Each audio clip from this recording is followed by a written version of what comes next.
try this again. Hello, welcome to the first episode of You Would Have Loved It, the FOMO podcast. Hi. This is Ellie Irons. She's my wife and also organized an amazing panel that I went to yesterday on the subject of Weedy Resistance. And it's the first of a series of 3 speaking events. At least 3. 3 so far. Oh, 3 or more. So maybe give us a quick intro to what Weedy Resistance is all about. So we're looking at how plants are so good at resisting humans' misconceptions of dominance in the city by fracturing concrete and growing in other places that we don't expect them to grow, and looking at how to apply some of those tactics either metaphorically or perhaps literally to our own strategies of resistance in this new era in which we find ourselves. All right, maybe we should listen to the intro that preceded Oliver's talk. Ellie, tell us about your co-organizers for Weedy Resistance. Yeah, this project came together with Anne Prococo and Christopher Kennedy, 2 kind of long-term collaborators of mine who I've been working on different plant-based activities with. They're both artists, so you'll hear a bit from each of them.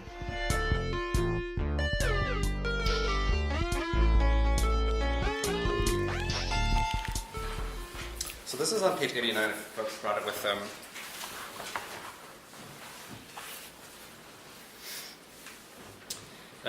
There is talk of invading species, blacklisted plants, brown snails. At first glance, it might seem absurd to say that our language around plants and gardens has parallels with eugenics. But race biology and the first major classification of plants actually took place in Sweden at the University of Uppsala. And this is a country with a very recent tradition of forced sterilization of ethnic minorities and transgender people. The fear of the other, the dark, and the exotic. Botanists even talk about keeping genotypes clean, quotations. It makes me wonder why one type of vernacular is acceptable for plants but not for humans. The conscious usage has been an important tool for shifting attitudes to other phenotypes and cultures.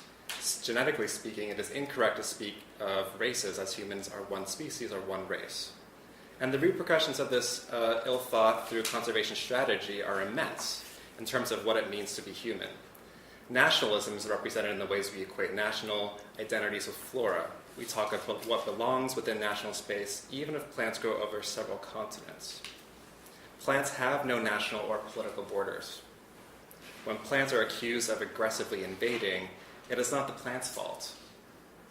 An argument for combating blacklisted plants is that they destroy native plants mainly by encroaching upon their habitats. But most habitats loss is due to human settlements, industry, and agriculture. It was also us humans who brought invasive plants with us from our travels. I would like to see a mixed ecology, one that is still evolving, moving, migrating, rather than one contained in some botanist's obscene concept of purity.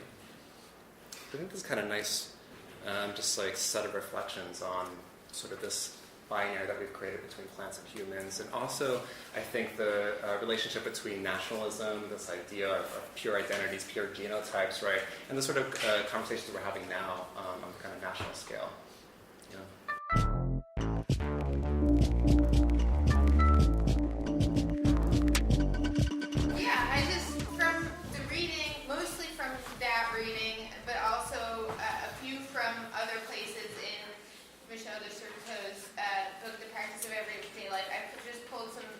Small phrases that describe tactics. So I just read them. It's like a dispersed quote, sort of.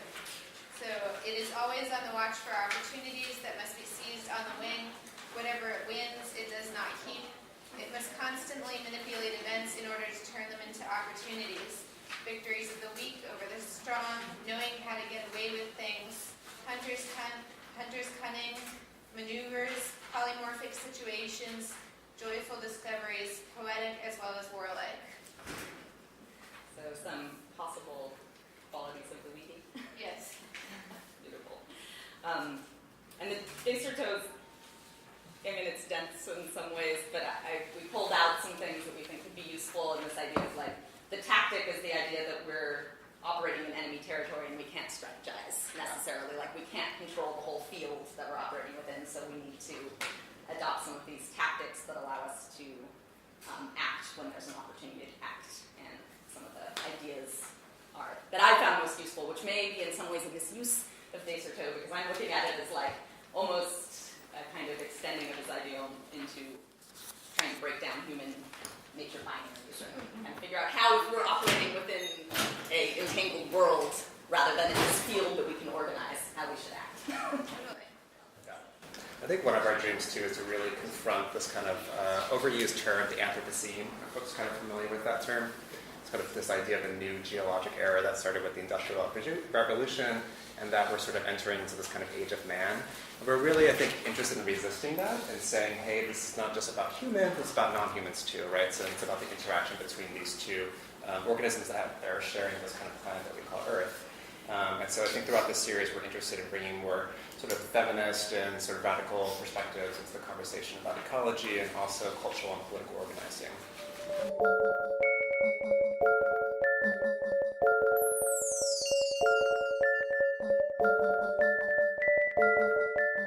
So, Ellie, tell us about the next iteration of this, because I think this might get published before, and some people who might listen to this, they may want to come to the second speaking event. Yeah, so the next event is tentatively planned for May 10th at I-Beam in Industry City, Sunset Park, and will be on the topic of networks. This last one was on borders. One thing that's worth mentioning is I'm only going to be including one of the 3 talks. I think all 3 talks were incredible, and if you want to listen to the event in its full format, unedited, go to weedyresistance.tumblr.com. Did I get that right? You did, yeah, weedyresistance.tumblr.com. All 3 will be up there. Our other 2 guests were Eve Mosher and Jala Ashfar. Jala was with us from the Center for Social Inclusion, and the talk we're going to listen to today is by Oliver Kellhammer, who is an artist, and here comes a garbage truck. We're sitting in Prospect Park, wanted to give you some extra FOMO. Just a moment. Let's just let it go past. Yeah. It's our first, I think it's 58 degrees and sunny. First day that we really felt like we could sit in the park. Oliver Kellhammer is a artist and permaculture planter and also long-term weed enthusiast. Like from way back in the 80s when he was a kind of punk rock kid, he realized that weeds were a good way to stick it to the man. So he talks about his artistic practice over the years as he's worked with weeds in various contexts. And is there anything else we should know about Oliver? He's an artist. He's a professor. He's actually a professor at the New School and has worked in various places as a kind of artist and permaculture specialist. So you'll hear him talking about work in Toronto. You'll hear him talking about work out on the West Coast. You'll hear him talking a little bit about work in Troy, and some of the projects he's done you can find on his website. I'm not sure exactly what the URL is, but maybe we can link to it. Yeah, we'll figure that out. Yeah. But definitely if you search Oliver Kellhammer, you'll find him. Thanks so much, Ellie. Let's just listen to this.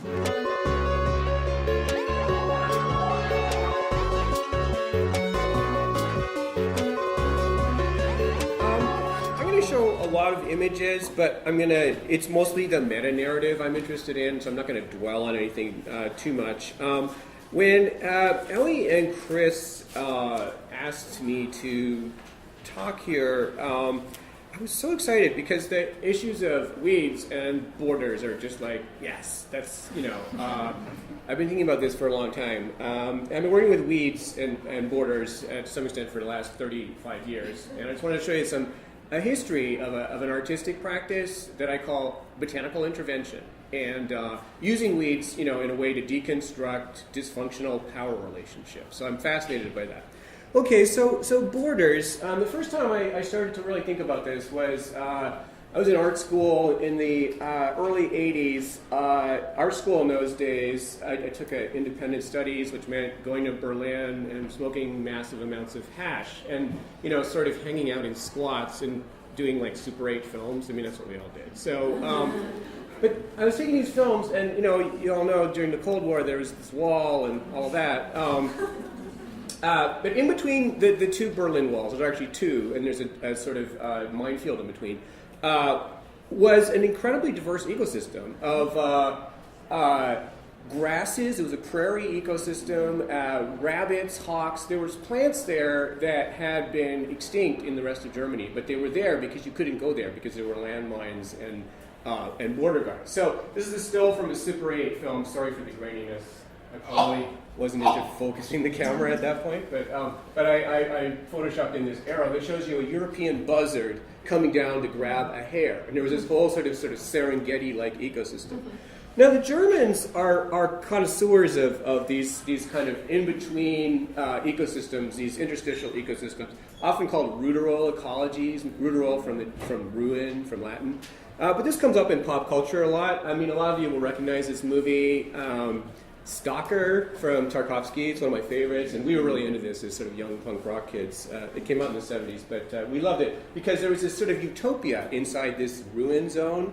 It was literally called the Zone, and you would travel there, and you would have these enlightened experiences, basically wandering around in garbage, post-industrial garbage. So, and there was this dog that would haunt you, and all of that.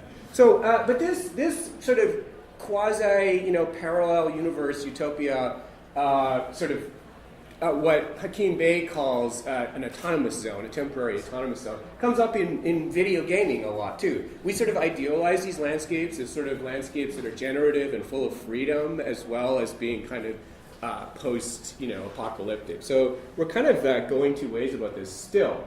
Now the Germans, like I said, are connoisseurs of this. I mean, a lot of you will have known about this in Berlin. They've taken an old airport, turned it into a park. Now, in between the runways here, which is a classic border between the built and the unbuilt, are these thriving prairie ecosystems, which are weeds, but they're also shortgrass prairie that is just there. And it has this whole ecosystem of raptors and prairie plants that don't exist anywhere else in Germany because of industrial farming. So actually, these weed zones are actually now become very biologically important from a biodiversity point of view. And of course, this being Germany, it's very organized, and they tell you what everything is that lives there. So, but the disorganized part of these zones is also interesting to me. The autonomous zone at the edges of these runways are these sort of abject little community gardens, which people just make them, and they assemble them, and they make them out of found sort of salvage material, and they're hangout places, right? And these kind of hangout places are, architecture without architects. They're open source landscapes. And I'm really fascinated by the fact that you can have this sort of unmanaged landscape then turn into unmanaged architecture, which, I mean, it is managed, but it's managed in a sort of decentralized, bottom-up, sort of democratic kind of way. And I'm really fascinated by those processes. This being Germany, people like taking off their clothes, and these guys have made like this sunbox so they could get tans. I love this. Like, you wouldn't get a building permit for this, right?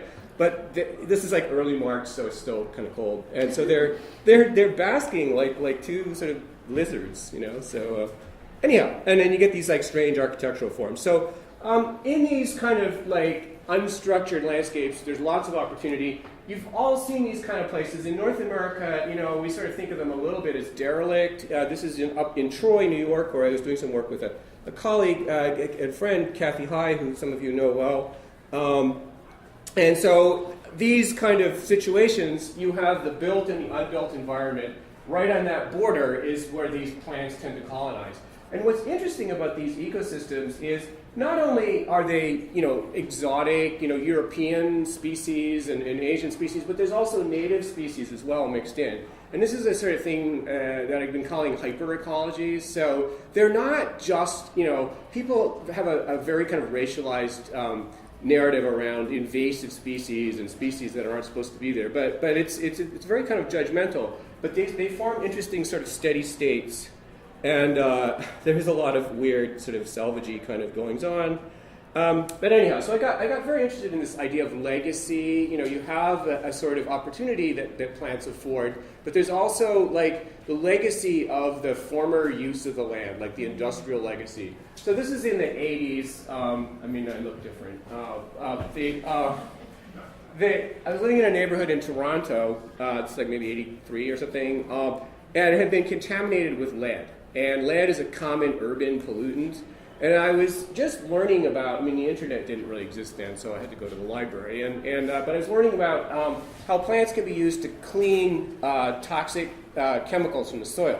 Now, this neighborhood had been contaminated by this lead smelter, so I started planting buckwheat to start to suck the metals out of the soil, as sort of also as agitprop, because the class optics of this was terrible. The fact this is a working class neighborhood, which is my background, and we always grew our food in the backyard. And so the fact that the city came around and said you couldn't grow food here because this industry is allowed to pollute was terrible. So this was sort of an activist piece. So again, this idea of legacy, this is an industrial site that's being recolonized by native catalpa trees and robinia trees. You get these kind of savanna-like landscapes, which are actually quite biologically diverse, because you have these sunny, open areas which are very attractive to insects, various wasps, also small reptiles. And interestingly, because these landscapes aren't maintained, they may have a toxic legacy, but it's not necessarily toxic to the critters that grow there. It's more toxic to us, right? So it's kind of the sort of Chernobyl effect. And of course, you've all seen these kinds of things in New York. I don't know, Ailanthus altissima, we call these like garbage palms, or, they're not a palm, but they grow literally, if there's a crack in a building, you'll get one. New York is more maintained now, so you see this less, but there used to be trees growing out of a lot of buildings in the Lower East Side, and that's quite an amazing thing. These kinds of situations, often you have these little cracks in the built environment. Ellie, you know this one, right? I forget what it is. I think that's a kind of knotweed, but it's prostrate. Oh, knotweed. So it's a low-growing knotweed. Okay, yeah, I wasn't sure. Spots on the leaf. Yeah, so it's obviously very drought tolerant and able to deal with the wood preservatives and so on. So there may be some very interesting microbiological processes going on in there that we don't understand, or phytochemical, which would be great for people to explore further. These kinds of things, a tree dies and then you get this, it's a datura, isn't it? I think that's a Jimson weed. We have some back there. For oh, cool. Right. I think you can get high off those. And then, of course, these more complicated sites where you have these more, Japanese knotweed, garbage palm, sort of like hyperecologies, which are quite complicated and diverse. And there's actually a lot going on in there, including the native, I think that might be cottonwood in the back, that's a native tree, which is always here, but it loves disturbance, right? Because it used to grow on riverbanks. In fact, it still does. So you have this hyperecology. So in terms of the sort of ethnobotany of the situation, it's very interesting. Like in New York, I mean, most people are from someplace else, if not now, like maybe generations ago, right? So in a sense, the plants reflect the human patterns of in-migration, because we bring our sort of botanical baggage with us, and I love that. So it's plants from Asia, plants from Europe, and so on. Okay. And then again, this sort of edge, this is the wild zone which can't be maintained. This little edge is suddenly erupting in this sort of lovely rampancy, right? So I think it's something we should really celebrate. Okay, so but what is actually going on here, sort of botanically, right? So this is, I think, in Vancouver. So you have a sort of disused parking lot, right? So the first thing that happens is you get these very simple lichens and sort of almost like cryptobiotics, cyanobacteria, very simple colonizers, right? That can deal with these extreme conditions, and they form these sort of films, these biological films. Then you may get some mosses, and then you start getting, vascular plants, like this is a European birch. None of this is native. But it's functional. And so then what happens, it's very interesting, once this sort of built environment gets cracks in it, you get, this is a native bird. This is a red-shafted flicker, which is native to the West Coast, but it's an ant specialist, right? Now, ants love pavement, right? Because it affords them like a microclimate that they enjoy, but it also gives them protection. So this ant specialist, which is a native species, is basically a parking lot feeder.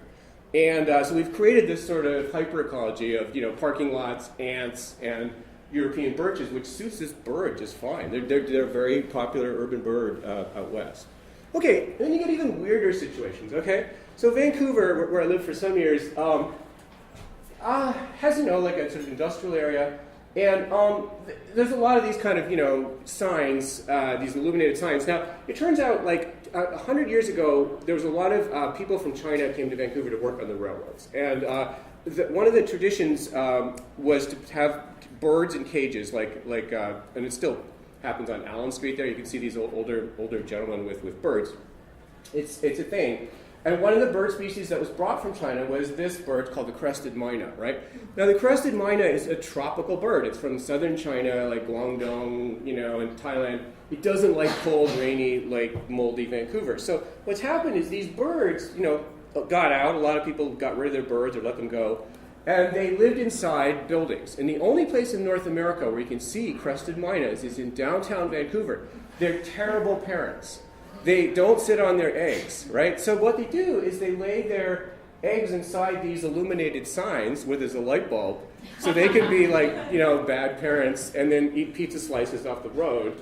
And bird watchers actually come from all over North America to get the crested myna on their life list because it has found this weird habitat, right? So, but this is an ecosystem, and it's a weedy ecosystem. Here in New York, this was in the New York Times not so long ago. You've seen these very rare ferns that are living on a Metro North overpass, right? Forms the great habitat because it's the drippy, cliffy kind of thing that these things want. So this is in Portland. How many of you have seen this? Let me just get to the next one here. You've seen this. You've had the craft beer experience here. Oh, hang on. I don't know if this is actually going to play. Oh, yeah. Okay, so what happens is you drink craft beer, you sit in this field behind a school, and these birds are a Native American bird called a swift. Vose swift, for those of you who are bird geeks. So what happens is you get this kind of murmuration of Vose swifts. And they all, I've sort of blocked out the commentary here, but there's just us drinking on the in the schoolyard. But these birds form this murmuration, and they all go inside this chimney, right? Now, the chimney is a disused chimney from a school, and that chimney is what, to the birds, it's the same as an old-growth tree, which is where they would ordinarily be. But this chimney is actually the perfect habitat. And they spend all this, they do all this beautiful acrobatics, and eventually they all go into the chimney, and it's a thing, right? So you can find this on YouTube, but they go into the, okay, right, you get it. Okay, that's an ecology, but it's based on this sort of post-architectural nesting affordances. So I got to thinking, why do we sort of disparage weeds, and how can we sort of deconstruct the power relationships around weeds? So this is another piece from the 80s. Toronto, at that point where I was working and living, had a very draconian anti-weed policy. It was a very sort of Anglo-Saxon, nothing should be out of place, weeds are bad. So I decided to create a weed sanctuary. And so what I did is I created these very high fences, and I had a spotlight that was on a motor that was it was almost like a Supermax prison in a way. And then I had a sort of audio component where there was I had some frogs that I got from a fish market. They were actually going to eat them. So then I went and collected weeds from along the railway tracks, and so this became this sort of sticking it to the man kind of thing. So because, the man being the city staff who hated weeds, and there was no way they were going to get in there. So I was really interested in the sort of power relationships about who gets to talk about what the landscape looks like, right? So, and then years later, I'm still interested in this. I did a piece in Vancouver called Concrete Island after, J.G. Ballard. And I was asked, because I'm also a permaculture designer, to come up with a sustainable landscape, okay?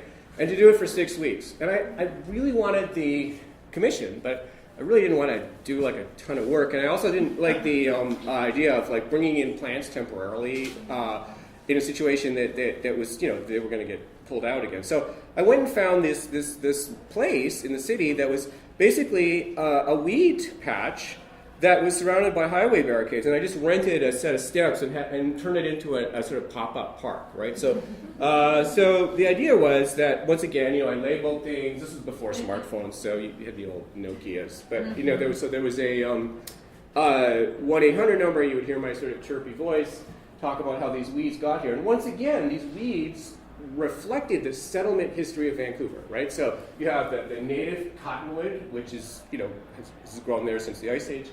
There's the Scotch broom, which is from, as you know, and Himalayan blackberry, which is from Asia. So it had this whole sort of like palimpsest of cultures, botanical cultures, which fascinated me. Okay, and inside that, because it was a very simple project to install, I had all this time, and all the artists were installing their installations. So I hid in the bushes with my camera and was wanting to figure out what actually went on in there. And sure enough, after a short time, this native bird, it's a white-crowned sparrow, was using this completely, sort of hyper-ecology. It was using the Scotch broom to roost in, right? So even though it wasn't a native plant, the bird was okay with that, right? So I started to think about these kind of affordances and opportunities of these spaces. So as we go into the built environment,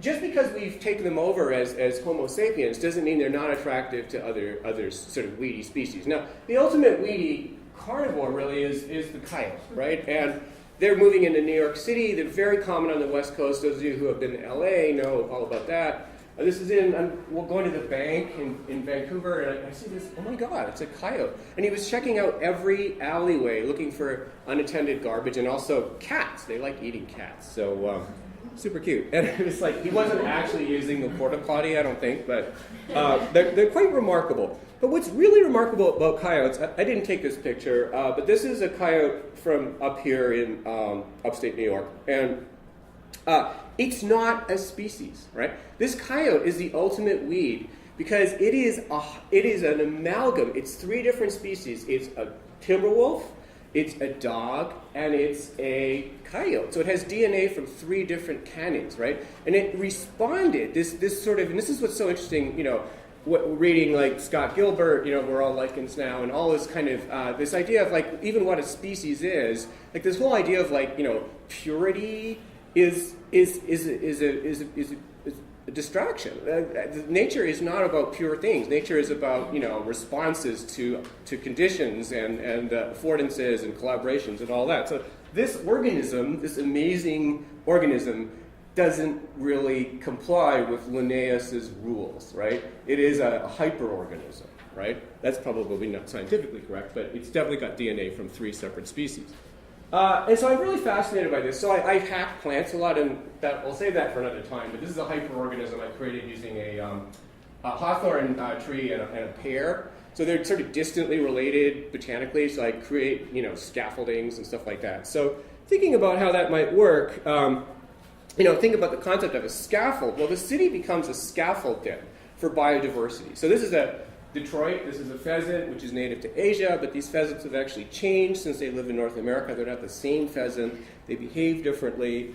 Once again, the red-tailed hawk here in Tompkins Square Park, yes, it's a hawk, but it's sort of lost a lot of its fear of humans. It's eating rats instead of, gophers. The rat was introduced from Europe. It's sitting in a ginkgo tree, so... and then even these iconic native organisms. This is a pine marten, right? Now the pine marten, it's a fisher. It's a fisher cat.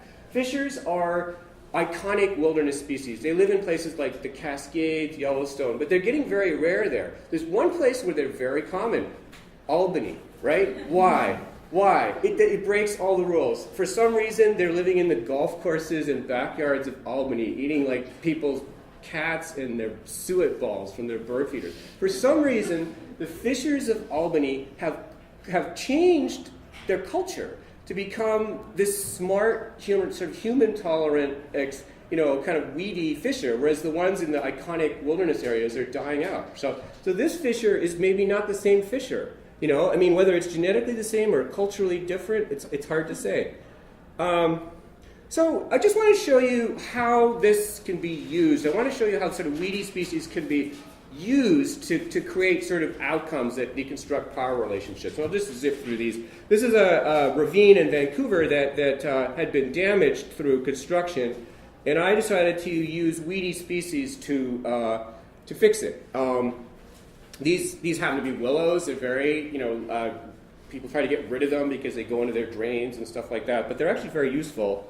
So I planted hundreds and hundreds of willows, in this, basically what turned into a landslide situation. It was a public art project. And you can see the progression. So there's me planting willows on this like crazy cliff.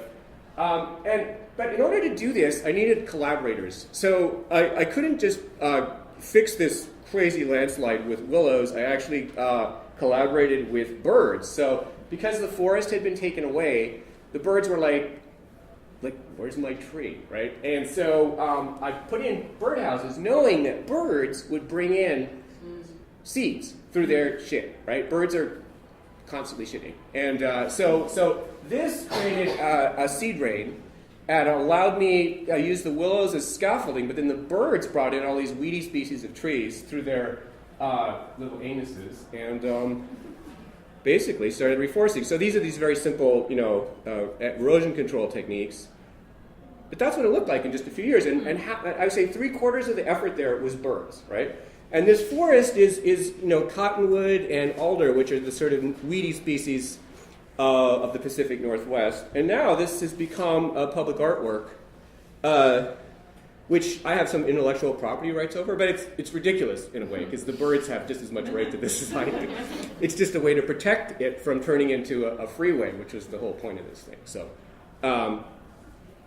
okay, similar situation here. This was a highway right-of-way in Vancouver. It was going through a low-income neighborhood that I was living in, very low-income.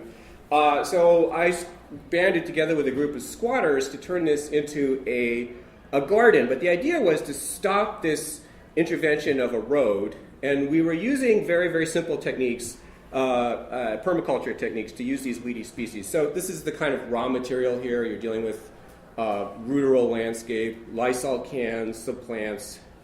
And little by little, we took it over and turned it into this little garden using very simple leaf recycling techniques. And then we started using weedy species. Okay, so this is a very common weedy tree here in New York City. You'll see it's got giant leaves called Paulownia, empress tree.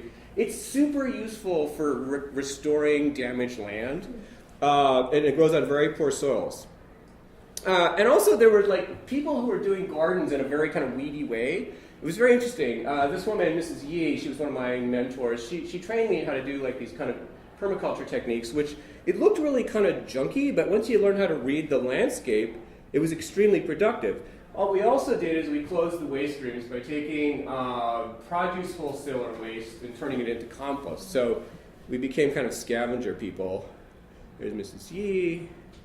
And this guy was using scavenged tofu curds, once again, to sort of integrate it into the soil to create this gardening opportunity. So there we had this bizarre situation of having the main vegetable wholesalers of Vancouver, British Columbia, situated right outside these little abject gardens that we were making. We were using all the waste, something like 20% of all the veggies that get shipped long distances are actually thrown away. So we were closing that waste stream and turning it into these little guerrilla gardens in this super poor neighborhood. So the sort of agitprop value of this was substantial. Those truck drivers used to love walking around there and commenting on how strange life was. And now this is what it looks like. This sort of permaculture, food forest, crazy, lush landscape. Okay. And again, in the background were a lot of these little weedy trees like paulownias and things like that, which now form part of an agroforestry system. So they're useful. But you can see these processes, these kind of emergent processes of restoration. These soils are built, new kinds of soils from asphalt and so on. So here's one more example using willow trees and called Means of Production from Karl Marx.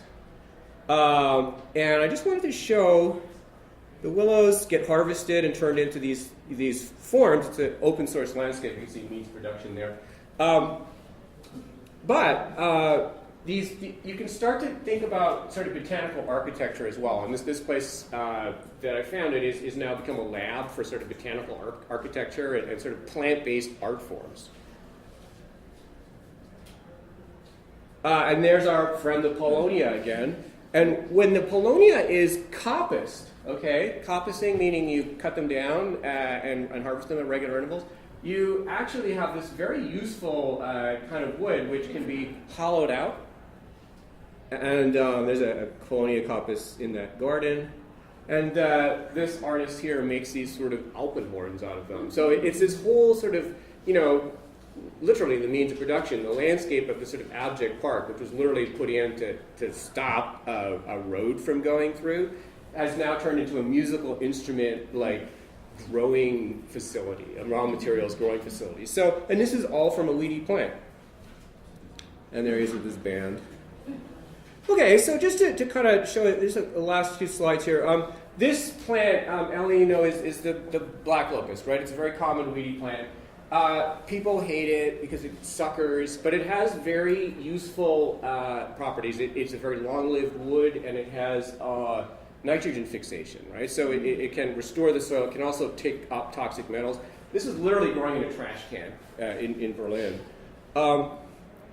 And here it is up in Troy, growing literally out of the worst sort of toxic, like, who knows what, but it's just loving it, right?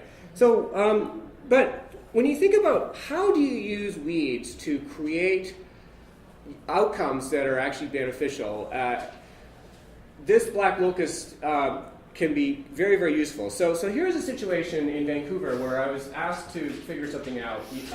There was an earth berm. You all know what a berm is, a big pile of dirt. Now, we had sort of illegally constructed this berm to keep people from dumping garbage in our garden. So we flagged down a bunch of dump trucks and said, here, dump the soil here.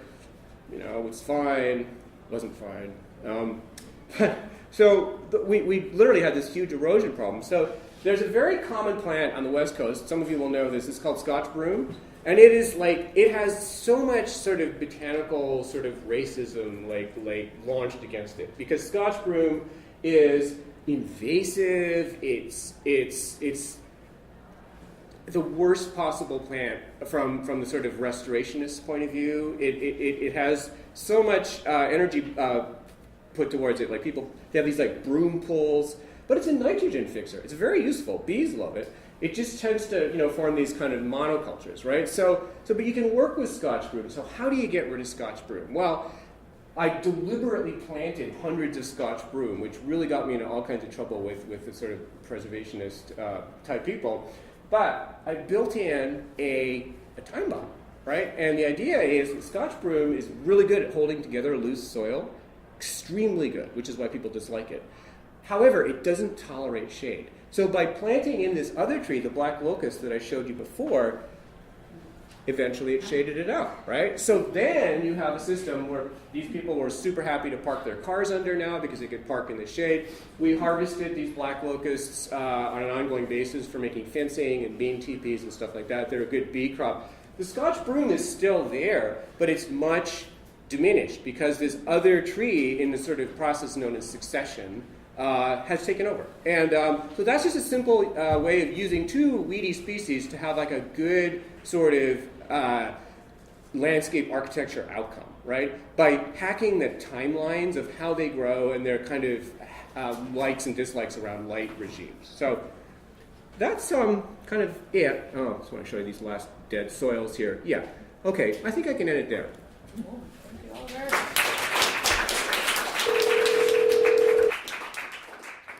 Hello, this is Tammy. Hey, Tammy, it's Dan. Hi, Dan. Hey, I am recording my first podcast ever, and you are kind of the second guest. Woohoo! I'm so pleased to be your second guest on your podcast. Yay! And so I mentioned this. I mentioned this briefly, but it's about the idea of FOMO. And I have to say, like, the reason I picked you in particular was that I saw your photos on Instagram. I just opened Instagram. I had this in mind. And I saw your amazing pictures of Moab, Utah. And I was like, I should call Tammy because I'm so jealous. Well, can I ask what triggered your sense of FOMO when you saw those photos?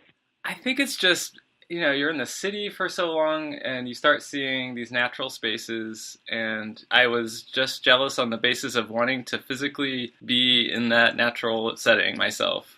Yeah, I think there is...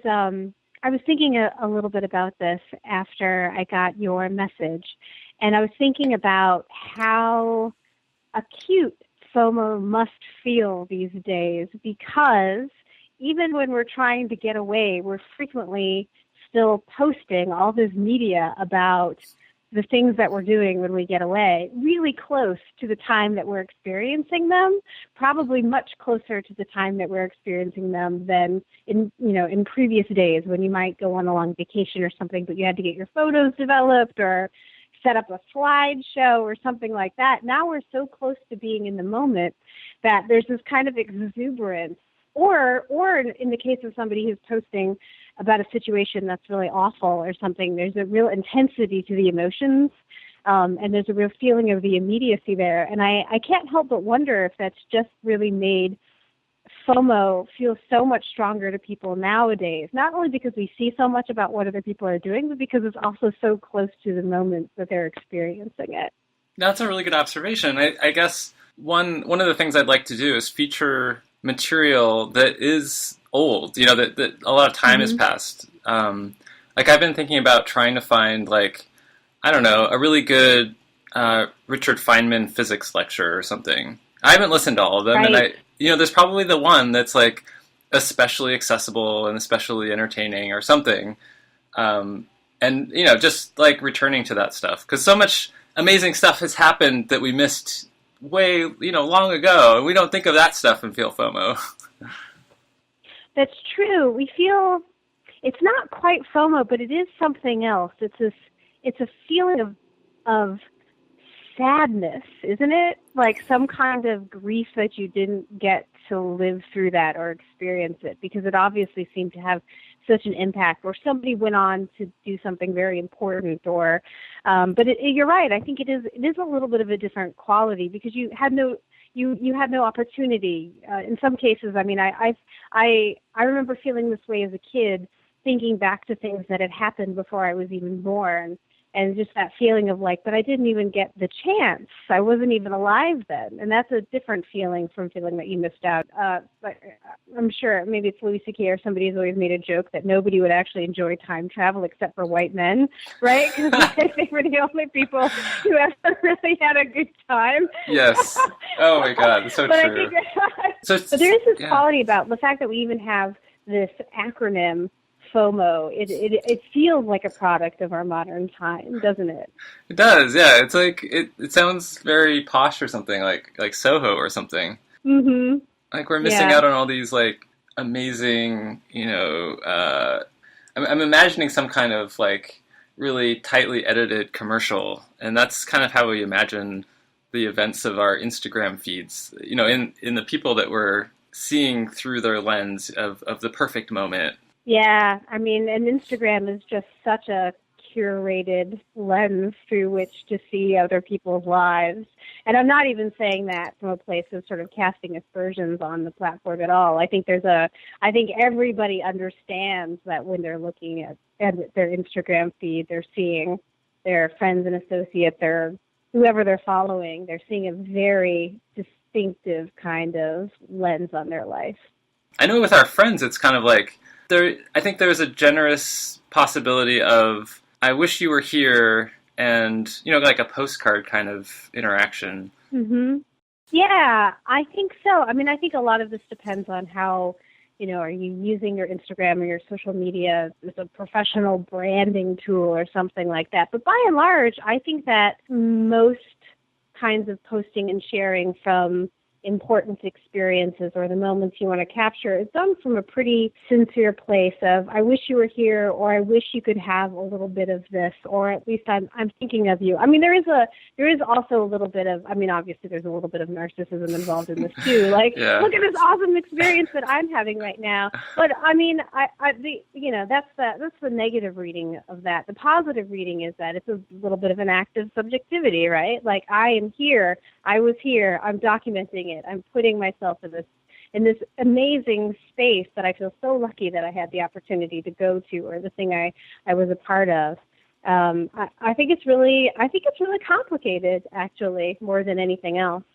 And personally, when I go back looking at my own Instagram feed, I think the long-term value ends up being that I look at my photos years later. This is way beyond that sort of momentary showing my friends what I'm up to, in that more like jealousy inducing mode. So I don't know. I think it's great that these apps are getting us to sort of archive moments that would otherwise just kind of pass by, and we'd have these memories. On the other hand, maybe we should forget some things. I don't know. I mean, it's weird. It's like I don't know how to think about it exactly. I mean, I think we have always kept mementos. I mean, long before there was social media, whenever I would go on a trip, I would keep all my ticket stubs. And I would buy postcards from places because, you know, back when you were taking photos with a camera where you had to develop film, you had no idea if you were getting a good photo, right? So you would always go to the postcard rack and buy a postcard of the beautiful landscape that you just saw, just to make sure that you could remember what it looked like when it was really beautiful. So I think that you're right. I think there is a value in forgetting. I mean, for a lot of, I mean, like, there's a whole other show for you right there, the value in forgetting. But I think one of the chief pleasures of both collecting the mementos and also being able to go back and look at my photos of Moab on Instagram is rediscovering and remembering. All right. Well, thanks again. I think this was as smooth as my first. It recorded. Like, I'm watching the waveforms come in. It's like it's actually recording. It's actually working. Yeah. Well, feel free to edit it as you see fit. Take care, Dan. Bye-bye. Bye. Thanks for listening to You Would Have Loved It, the FOMO podcast. You can subscribe to the show at your favorite podcast provider or on our YouTube channel called The FOMO Podcast. This show was created by me, Dan Phiffer. Special thanks to Lucia Monge, who came up with the name You Would Have Loved It. Also thanks to this week's featured speaker, Oliver Kellhammer, who can be found online at oliverk.com. Our guests were Ellie Irons and Tammy Oler, whose Instagram handle is Tammy O Toes. We also heard introductory readings from Weedy Resistance co-organizers Chris Kennedy and Ann Prococo. If you live in New York, check out their next event at iBeam on May 10th. They'll be posting audio recordings at weedyresistance.tumblr.com. The music you've been hearing is courtesy of The Use. You can find them at theusemusic.com, on Bandcamp, or on any of the other streaming sites. This is the first episode, so in the future, you'll be able to find all of our other episodes at FOMOpodcast.org.